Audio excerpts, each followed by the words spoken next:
కావలుండే కంచెకు కూడా భద్రత లేదు ఈ ప్రభుత్వంలో అని చెప్పి. అంటే కావలుండే కంచెను కూడా ఎత్తుకపోయేటట్టు తయారైతా ఉన్నదా ప్రభుత్వం? అవును, నీకు జీవో చూపెడతా ఇప్పుడు. ఆ కంచె ఎవరనుకున్న పోలీసు వాళ్ళు రేవంత్ రెడ్డి మీద దాన్ని మా రేవంత్ అంటావా అన్న హౌస్ అరెస్ట్ చేస్తారు. మా రేవంత్ రెడ్డి మీద ఎంత చేస్తావా అని చెప్పి నన్ను అరెస్ట్ చేస్తారు.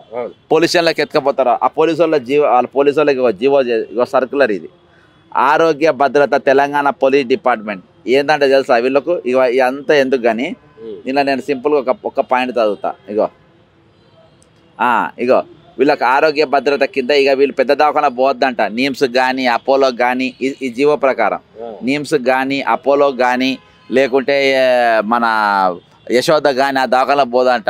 నీకు జ్వరం వచ్చినా, దగ్గు వచ్చినా, తుమ్ము వచ్చినా, లేకుంటే గుండె నొప్పి వచ్చినా, పక్షవాతం వచ్చినా నువ్వు గాంధీకి పోవాలి, లేకుంటే ఉస్మానియా పోవాలి. లేదు నేను అపోలో పోతా సార్, నేను అయితే వస్తాను. చల్ నడు, నువ్వెక్కడ, నీకెక్కడ, నీ ప్రాణం విలువెక్కడ, నువ్వెంత, నువ్వు గాంధీ దవాఖానకు పో, ఉస్మానియా దవాఖానకు పో, నిమ్స్కి పో, నువ్వు కార్పొరేట్ నువ్వు మాతో వైద్యం తీసుకుంటావా, నువ్వెంత పో బడి పో చల్ అంటే ఆ కాడికి ఈరోజు కానిస్టేబుల్ అని తీసుకొని వచ్చాను. నేను కావాలి కాసేటోళ్ళు, నీకు కంచెలేక ఉండేటోళ్ళు, నీకు భద్రత కలిగించేటోళ్ళు, వాళ్ళు తలుచుకుంటే ఏ రాత్రిలో దొరకబట్టి ఈ పంతా వాళ్ళు కొట్టగలుగుతారు. అర్థమైందా? వాళ్ళు అసొంటి వాళ్ళని ఈరోజు నువ్వు ఈగల్ లెక్క చూసి ఈ జీవో తీపిస్తావు. వాళ్ళ ఆరోగ్యం ఎంతమంది చచ్చిపోయిన అనుకుంటున్నావు ఇప్పటికీ ఆరోగ్యం మన అందక.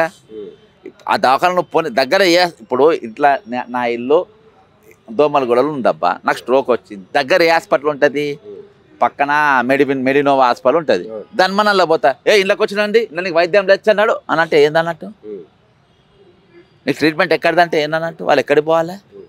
కాబట్టి ఈరోజు అటువంటి పరిస్థితులలో ఈరోజు పోలీస్ కానిస్టేబుల్లో కూడా వైద్యం అందని పరిస్థితులలో ఈరోజు ఉన్నది.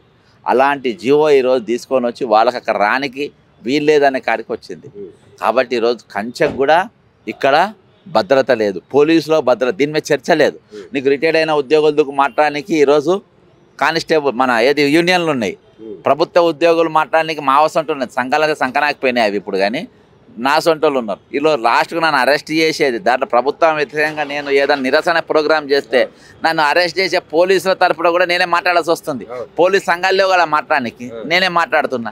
ఇటువంటి సర్క్యులర్ పైన ఇది ఒక డిఎస్పీ గారు నాకు ఇచ్చిండ్రు, ఇట్లా మా కానిస్టేబుల్ మా ఎస్ఐల పరిస్థితి ఇట్లా దారుణంగా ఉన్నది సార్, జర మీరు మాట్లాడాలని చెప్పేసి ఒక ఏసీపీ గారు నాకు నోట్ ఫైల్ ఇది ఇక్కడ పైన సంతకాలు ఉంటుంది, చిన్న చిన్న సంతకాలు పెట్టుంటాయి. అందులోకెళ్ళి పాపం ఎట్నో తీసి నాకు ఇది ఇచ్చిన పరిస్థితి.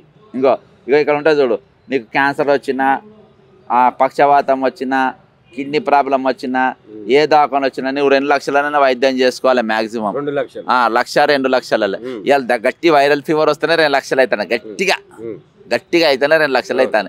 అంటే జీవితం కాలం ఒకటేసారి రోగం తెచ్చుకోవాలనా? రోగం చెప్పొస్తుందా? నాకు హోంమంత్రిగా కూడా మన ముఖ్యమంత్రి గారే ఉన్నారు, ఆయన ఆధ్వర్యంలో ఇలాంటి జీవోలు అంటే ఏందన్న ఇది? అవును, వాళ్ళకి ఎవ్వరికి ఈరోజు బ్రదర్ ఆయనకు తప్ప ఎవ్వరికి రూపాయి దక్కద్దు, ఆయన తప్ప ఎవరు బాగుపడద్దు, ఆయన తప్ప ఎవ్వరి బతుకు కూడా ఈరోజు ముందుకు పోనీకి లేదు, ఎవ్వరి ప్రాణానికి విలువ లేదు, నా ప్రాణమే విలువ.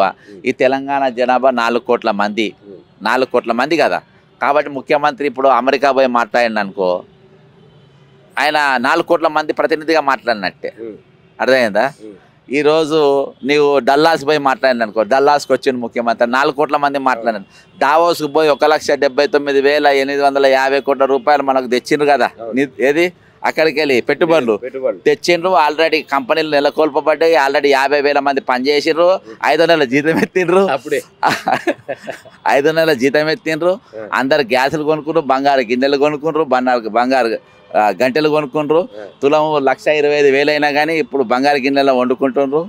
50,000 మంది బ్రహ్మాండంగా తింటుండ్రు ఇప్పుడు రేవంత్ రెడ్డి గారి కథకు. అయితే ఇవాళ వచ్చిన పరిస్థితి ఏంటంటే ఈయన రోజు దిగజారే పరిస్థితికి వస్తుండు. ఈయనకు దిగజారే పరిస్థితి ఇంతకు మించి ఏం కనబడతలేదు. ఈరోజు ఆ ప్రతినిధి ఏమనుకుంటా అంటే నేను అన్నం తింటే 4 కోట్ల మంది తిన్నట్టే.